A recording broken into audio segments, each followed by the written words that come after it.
سر میرا ایک کانفلکٹ ہے, مجھے لگتا ہے کہ سم ہاؤ عورت کا سوسائٹل فیبریکیشن میں, سوسائٹی کو کنسٹرکٹ کرنے میں عورت کا جو رول ہے وہ ایز کمپیئر ٹو میل زیادہ ہوتا ہے. جیسے ہماری سائڈ پہ ہوتا ہے, جب مائیں ہوتی ہیں تو جو مائنڈ کے اندر جو فیڈنگ ہو رہی ہوتی ہے نا وہ ماں کرتی ہے. وہ کیسے ہوتا ہے کہ مائیں خود کہہ رہی ہوتی ہیں کہ پہلے بھائی کو کھانا دے دو, وہ عورت نے خود اس مرد کو سپیریئر کر دیا ایز کمپیئر ٹو فیمیل.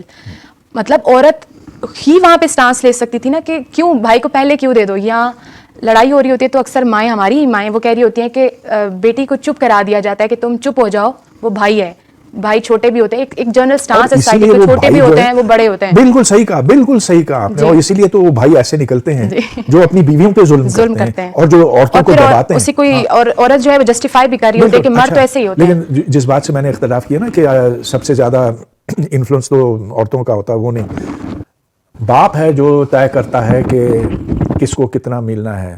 باپ ہے جو کہتا ہے کہ تم یہ کرو گے یا وہ, سارے جو بڑے فیصلے ہیں وہ باپ کرتا, مرد کرتا. عورت جو ہے اس کے پاس تو کوئی چوائس ہے ہی نہیں. زیادہ اس نے کوئی شور مچایا تو عورت کو 3 دفعہ کہے گا طلاق طلاق طلاق, اس کو فارغ کر دے گا.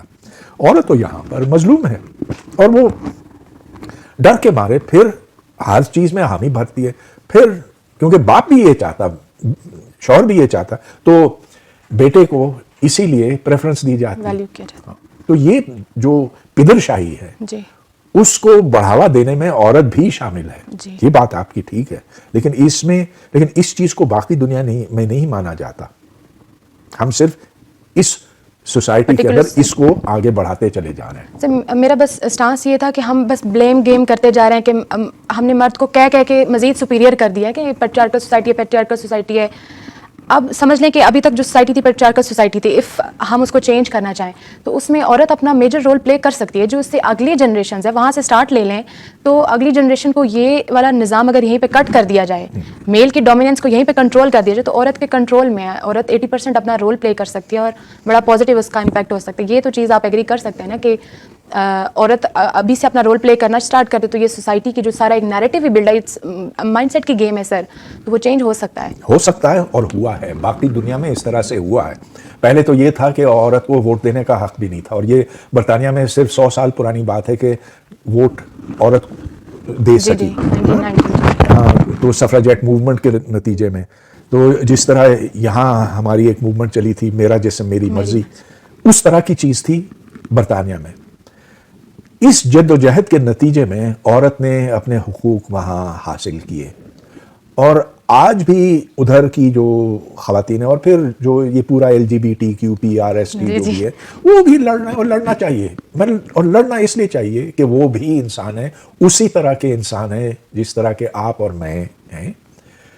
اب یہ کہ قدرت نے, اتفاق نے کسی کو تھوڑا سا اس طرف کر دیا, تھوڑا سا اس طرف کر دیا, لیکن ذہنی صلاحیتوں کے لحاظ سے اس میں کوئی فرق نہیں. آپ اور میں بھی ایسے ہی. سر میرا لاسٹ کویسچن یہ ہے کہ ایک تو میں اپریشیٹ کر رہی ہوں کہ واقعی ہمیں بہت زیادہ ہیلپ آؤٹ ہوئی ہے آپ لوگوں کی جو ایکٹیویزم ہے سوشل میڈیا پہ. بہت زیادہ آپ نے کویشچنز ریز کیے, اور ایک جسے کہتے ہیں کہ ہم وہ اندھی تقلید کرتے جا رہے تھے کہ یہ جو پڑھا ہے, یہ جو بتایا گیا ہے, یہ لوہے پہ لکیر ہے. تو آپ لوگوں کا جو رول ہے سوشل میڈیا پہ, جتنے بھی مزمل, سید مزمل ہیں, آپ ہیں, عائشہ جلال کی کتابیں ہیں, بے شمار لوگ ہیں جو بہت زیادہ اچھا کام کر رہے ہیں. مجھے سم ہاؤ لگتا ہے کہ کہیں نہ کہیں جو ہے نا ڈی مورلائزیشن ہماری سوسائٹی میں, ایک کہتے ہیں کہ نیگیٹو کرٹیسزم, اس کا ایک رائز ہوا ہے. کیونکہ جو اسکالرز ہیں, میں سر آپ کو نہیں کہہ رہی ہوں, لیکن موسٹ آف دا کیسز جو اسکالرز ہیں جن کی ایک سے ہے, جو بات کرتے ہیں, جن کو ہم لوگ سنتے ہیں, موسٹلی ایک ٹرینڈ یہ ہے کہ جتنا آپ لوگ اسٹوری کی نیگیٹو سائڈ بتاتے جاؤ گے نا کہ ہماری ہسٹری غلط ہے, 1971 غلط ہے, یہ بندہ بھی غلط ہے, یہ بندہ بھی غلط ہے. ایون میں نے ایسی بھی ویڈیو سنی ہے سر کہ انہوں نے ڈائریکٹلی کہا ہے کہ یہ خودی کا کانسیپٹ, مطلب کیا اقبال کی پوری فلاسفی کو کویسچنیبل بنا دیا. آپٹیمزم کو بیسیکلی اگر ہم بریک کر دیں, آپ کو نہیں لگتا کہ اس کو کسی نہ کسی حد تک لمیٹائز کرنا چاہیے؟ ٹھیک, لیکن فالس آپٹیمزم نہیں ہونا چاہیے. اپنے آپ کو ہم دھوکہ دیتے آئے ہیں پچھلے 76 سال سے, اور اس کا کچھ حاصل نہیں ہے. ہماری کتابیں جھوٹ سے بھری ہوئی ہیں. ہم کیوں نہ حقیقت کی طرف اب رجوع کریں. ہم کیوں نہ جانیں کہ ماضی میں ہم نے کیا کیا غلطیاں کی ہیں. جیسا کہ 71 میں ہم نے بنگال کو ناراض کیا, ہم نے وہاں کے لوگوں کی بات نہیں سنی. آج وہی چیز ہو رہی ہے بلوچستان میں اور کے پی کے میں. پی ٹی ایم کی بات ہم سننا گوارا ہی نہیں کرتے. تو اور دوسری طرف بلوچ کا حل صرف یہی ہے کہ ان کو اور کوٹو. تو یہ جو بات آپ کر رہی ہیں نا کہ ہم بددل ہوئے ہیں, کہ ادھر ایک مایوسی چھائی ہوئی ہے, ہونی بھی چاہیے, لیکن اس کا مطلب یہ نہیں کہ ہم اس دلدل میں سے کبھی نکل نہیں سکتے. نکل سکتے ہیں. 4-5 چیزیں ہمیں کرنی ہوں گی, لیکن سر فہرست یہ کہ ہمارا جو تعلیمی نظام ہے, جو گدا سڑا 3rd کلاس تعلیمی نظام ہے, اس کو اکھاڑ کے ختم کر دینا ہے. وزارت تعلیم کو فارغ کر دینا ہے. یہاں وہ تعلیم دینے کی ضرورت ہے جو باقی دنیا میں دی جاتی ہے. ایک یہ فوج جو اس ملک کے اوپر قابض ہے, جس نے ہمیں گردن سے پکڑا ہوا ہے, ہمیں انہیں یہ کہنا چاہیے ہم آپ کی بڑی عزت کرتے ہیں, آپ بڑے اچھے لوگ ہیں, ہم آپ کو تنخواہ دیتے ہیں کہ ہم محفوظ ہوں اور ہماری جو سرحدیں ہیں اس کے پار سے کوئی ہم پہ حملہ نہ کرے. بس یہی کام آپ کیجئے. یہ آپ کا کام نہیں ہے کہ آپ یہاں چینی کا کارخانہ لگائیں اور سیمنٹ کا لگائیں اور ادھر DHA بنائیں اور ادھر مونال ریسٹورنٹ بنائیں اور پورے اسلام آباد پہ کیا پورے کراچی اور لاہور کے اوپر قبضہ کریں. جنرل راحیل شریف کو آپ کو پتا ہے کتنا ملا تھا؟ 93 ایکرز آف لینڈ اور ریٹائرمنٹ. تو ہمیں یہ چیزیں قبول نہیں ہیں. پھر ہمیں اس ملک میں یہ ماننا پڑے گا کہ ہم نے جو غیر مسلموں کے ساتھ حشر کیا, بھگا دیا. آپ نے شروع میں یہ کہا نا کہ ویسے تو ہر ملک کے اندر ہوتا, نہیں ہوتا. غلط بات ہے. لوگ یہاں سے بھاگتے ہیں, بھاگ کر جاتے ہیں یورپ, آسٹریلیا, امریکہ. کوئی بھی ادھر سے پاکستان نہیں آتا کیونکہ انہیں پتا کہ ادھر ان کا کیا اثر ہونے والا ہے. ادھر جو ہوا تھا جو سری لنکن مینیجر کے ساتھ, ادھر ہم نے پورا شہر جڑاوالا میں ادھر کیا کیا, وی برن ڈاؤن 21 چرچز. نتیجہ اس کا کیا ہوا؟ کچھ بھی نہیں ہوا. تو اب یہ تمام رویے ہمیں بدلنے ہیں. اگر مایوسی ہے ہونے دیں. پاکستان کا فیوچر نہیں بنے گا جب تک ہم ہوش میں نہیں آتے. ہوش میں آئیں گے جب اپنی غلطیوں کا ہم اعتراف کریں گے اور ان کو درست کرنے کی کوشش کریں گے, پھر ہم پر امید ہو سکیں گے. سر آخر میں اگر آپ ایک کوئی سجیشن یا ایک جیسے کہیں کہ کوئی ایسی بات کہنا چاہیں یوتھ کو اسپیسیفکلی کہ اپنے بیہیویئرس کو, اپنی ایجوکیشن وٹ ایور, کوئی بھی ایک بات جو ان کو آپ بتانا چاہیں کہ یہ کر لیں تو کوئی جیسے کہیں کہ شفٹ آ سکتا ہے, چینج آ سکتا ہے سوسائٹی میں, وہ کیا ہوگی؟ ہاں, وہ یہ کہ سچائی کی تلاش میں رہو. اس سے پہلے کہ کوئی رائے قائم کرو, اس کے حق میں یا اس کے آس اور پاس اس کے دیکھو کہ حقیقت کیا ہے. Look for reasons, look for evidence. اس کے بغیر آپ کو رائے نہیں قائم کرنی چاہیے کہ یہ اچھا یا یہ برا, سنی سنائی پہ نہیں. اور چونکہ ہمیں یہ ٹریننگ نہیں ملی ہے, ہمارے بچوں کو یہ ٹریننگ نہیں دی جاتی ہے کہ وہ اپنے دماغ سے سوچیں.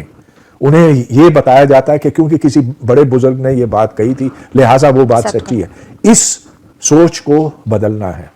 لک and see with your own eyes, think with your own mind. Thank you so much sir, بہت اچھا لگا آپ کے ساتھ بات کر کے. اینڈ پہ میں اسی چیز سے اختتام کروں گی کہ میرا یہ ماننا ہے کہ obviously right now picture is so much distressful but optimism never fails. چیزیں بدل رہی ہیں, چیزیں somehow کچھ نہ کچھ ٹھیک ہو رہی ہیں اور سوسائٹی میں ایک میجر شفٹ بھی آیا ہے. مختارہ مائی 2002 اور نور مقدم 2022, there is a huge difference between two cases. Social media کا رائز کہہ سکتے ہیں, ایکٹیویزم کہہ سکتے ہیں, یوتھ کا رول کہہ سکتے ہیں, ٹیکنالوجی کا رول کہہ سکتے ہیں, لیکن somehow پولیٹیکل پارٹیسپیشن اسٹوڈنٹس کی بڑی ہے, اویئرنیس بڑی ہے. So it's a good sign. I hope for the best.